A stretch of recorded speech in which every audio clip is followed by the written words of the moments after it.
ನಾಗಮೋಹನ್ ದಾಸ್ ಅವರು ಜಸ್ಟಿಸು ಬಹಳ ಜವಾಬ್ದಾರಿ ತೆಗೆದುಕೊಂಡು ಆ ಕೆಲಸವನ್ನು ಮುಗಿಸಿದ್ದಾರೆ. ಪೂರ್ತಿ ರಿಪೋರ್ಟ್ ರೆಡಿ ಆಗ್ತಾ ಇದೆ.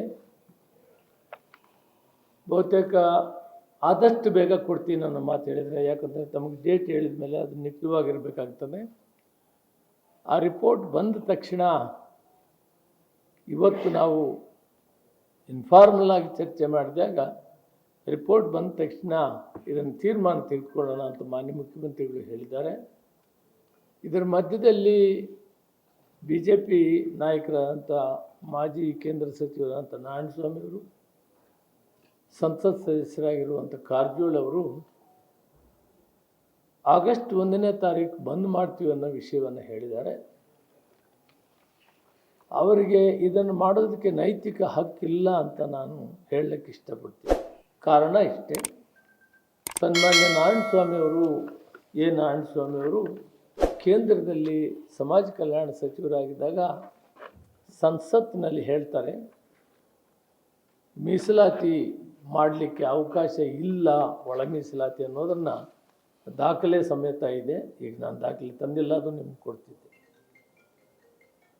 ಮಧುಸ್ವಾಮಿ ಸಮಿತಿಯನ್ನು ಮಾಡ್ತಾರೆ ಒಳ ಮೀಸಲಾತಿ ವಿಷಯದಲ್ಲಿ.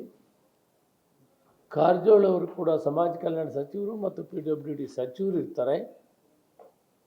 ಅವರಿದ್ದಂಥ ಕಾಲದಲ್ಲಿ ಯಾವ ಉದ್ದೇಶಕ್ಕಾಗಿ SM ಕೃಷ್ಣ ಅವರು ಮುಖ್ಯಮಂತ್ರಿ ಇದ್ದಾಗ ಸದಾಶಿವವಾಗಿ ಮಾಡಿ ಎಲ್ಲ ರಿಪೋರ್ಟನ್ನು ರೆಡಿ ಮಾಡಿದ್ದಂಥ ಸಂದರ್ಭದಲ್ಲಿ ಅದನ್ನು ಅವರು ಗಮನಕ್ಕೆ ತಗೊಳ್ಳದೆ ಕ್ಲೋಸ್ ಮಾಡ್ತಾರೆ. ಅದರಲ್ಲಿ ಸನ್ಮಾನ್ಯ ಕಾರಜೋಳ ಅವರು ಕೂಡ ಆ ಸಮಿತಿಯಲ್ಲಿ ಇರ್ತಾರೆ, ಮಧುಸ್ವಾಮಿ ಅದರ ಮುಖ್ಯಸ್ಥರಿರ್ತಾರೆ.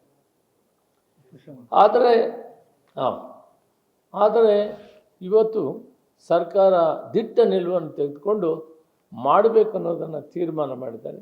ಬಹುತೇಕ ಆಗಸ್ಟ್ 1 ಸರ್ವೋಚ್ಚ ನ್ಯಾಯಾಲಯದಲ್ಲಿ ತೀರ್ಮಾನ ಆದ ಮಾರನೇ ದಿನ ಸನ್ಮಾನ್ಯ ಮುಖ್ಯಮಂತ್ರಿಗಳು ಪತ್ರಿಕೆಗೆ ಹೇಳ್ತಾರೆ, ಇದು ಒಂದು ಅವಕಾಶ ಒಳ್ಳೆಯದಾಗಿದೆ, ನಾವು ಕಾನೂನುಬದ್ಧವಾಗಿ ಈ ಒಳ ಮೀಸಲಾತಿಯನ್ನು ಮಾಡಬೇಕಾಗ್ತದೆ, ನಾನು ಕಾನೂನು ಸಲಹೆಯನ್ನು ಪಡೆದು ಇದನ್ನು ಮಾಡ್ತೀನಿ ಅಂತ ನೆಕ್ಸ್ಟ್ ಡೇನೇ ಹೇಳಿದಂಥದ್ದು ನಿಮಗೆ ಗುರುತು ಮಾಡ್ತೀನಿ.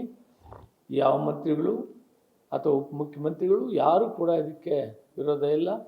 ಈ ತೀರ್ಮಾನ ಆದಾಗ ಕೂಡ ಎಲ್ಲ ಕೂಡ ಯುನಾನಿಮಸ್ ಅಂತ ಅವಿರೋಧವಂಥ ತೀರ್ಮಾನ ಆಯಿತು. ಅದನ್ನು ಮಾಡುವಾಗ ಮಹದೇವಪ್ಪನವರು ಅದನ್ನು ಮಂಡಿಸಿದರು, ಸಮಾಜ ಕಲ್ಯಾಣ ಸಚಿವರು.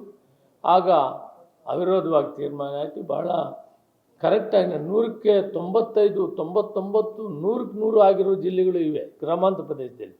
ಆದರೆ ನಗರದಲ್ಲಿ ಸ್ವಲ್ಪ ಸರಿಯಾಗಿ ಆಗಲಿಲ್ಲ ಅಂತ ನಾವು ಪದೇ ಪದೇ ನಾನು, ತಿಮ್ಮಾಪುರವರು, ಸಂಘ ಸಂಸ್ಥೆಗಳು ಮತ್ತು ಎಲ್ಲರೂ ಪಕ್ಷಾತೀತವಾಗಿ ಇದನ್ನು ತೊಡಗಿಸ್ಕೊಂಡು ಕೆಲಸ ಮಾಡಿದ್ರಿಂದ ಇಲ್ಲಿ ಕೂಡ ಸಾಕಷ್ಟು ಆಗಿದೆ.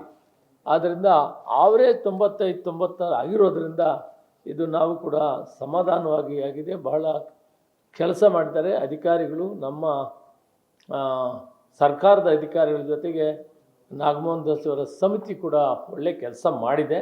ಆದ್ದರಿಂದ ಆದಷ್ಟು ಬೇಗ ರಿಪೋರ್ಟ್ ಕೊಡ್ತಾರೆ. ಕೊಟ್ಟ ತಕ್ಷಣ ನಾವು ತೀರ್ಮಾನ ತಗೊಳ್ಳೋಣ ಅಂತ ಮಾನ್ಯ ಮುಖ್ಯಮಂತ್ರಿಗಳ ಅಭಿಪ್ರಾಯಪಟ್ಟಿದೆ. ಇದರ ಮಧ್ಯದಲ್ಲಿ 1ನೇ ತಾರೀಕು ನಾವು ಬಂದ್ ಮಾಡ್ತೀವಿ ಅಂತ ಹೇಳೋದ್ರಲ್ಲಿ ಅದರಲ್ಲಿ ಅರ್ಥ ಇಲ್ಲ. ಯಾಕಂದರೆ ಅವರೇ ಮಂತ್ರಿಗಳಾಗಿದ್ದಾಗ ಮಾಡೋಕ್ಕಾಗಲ್ಲ ಅಂತ ಹೇಳಿದರು. ಇದೇ ಕಾರಜೋಳ ಅವರು, ಮಧುಸ್ವಾಮಿಯವರು ಮಂತ್ರಿ ಮತ್ತು ಅವರು ಆ ಸಮಿತಿಯ ಅಧ್ಯಕ್ಷರಾಗಿರ್ತಾರೆ.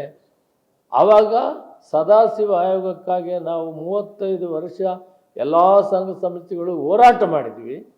ಅಂಥದ್ದನ್ನು ಕ್ಲೋಸ್ ಮಾಡ್ತಾರೆ. ಅದು ಕಾಂಗ್ರೆಸ್ ಸರ್ಕಾರ ಮಾಡಿದ್ದು, SM ಕೃಷ್ಣ ಅವರು ಮಾಡಿದ್ದು ಅಂತ.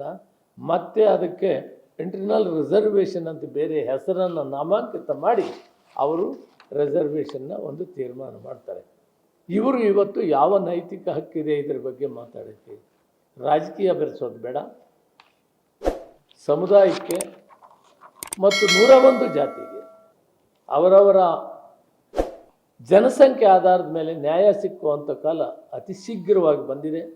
ಅದಕ್ಕೆ ಇದನ್ನು ಯಾವುದೇ ಕೈ ಬಿಡಬೇಕು ಅಂತ ನಾನು ಮನವಿ ಮಾಡ್ತಾ, ಇದಕ್ಕೆ ಅರ್ಥ ಇಲ್ಲ ನೀವು ಮಾಡೋದು. ನೀವು ಹೋರಾಟ ಮಾಡ್ತಾ ಇದ್ದೀರಿ, ಸಂಘ ಸಂಸ್ಥೆಗಳು ಹೋರಾಟ ಮಾಡಿದ್ದಾರೆ, ಅದು ಬೇರೆ ವಿಷಯ. ಆದರೆ ಇವತ್ತು ನೀವು BJP ಪಕ್ಷದ ವತಿಯಿಂದ ಈ ರೀತಿ ಹೋರಾಟ ಮಾಡಬೇಕು ಅಂತ ಬಂದ್ ಮಾಡಬೇಕು ಅಥವಾ ಹೋರಾಟ ಮಾಡಬೇಕಂತ ಚಿಂತನೆ ಮಾಡಿರೋದು ಸರಿ ಇಲ್ಲ. ತಾವು ಕೈ ಬಿಡಬೇಕು. ಯಾಕಂದರೆ ನಾವು ಶೀಘ್ರದಲ್ಲಿ ಮಾಡೋಕ್ಕೆ ತಯಾರು ಮಾಡಿದ್ದೀವಿ.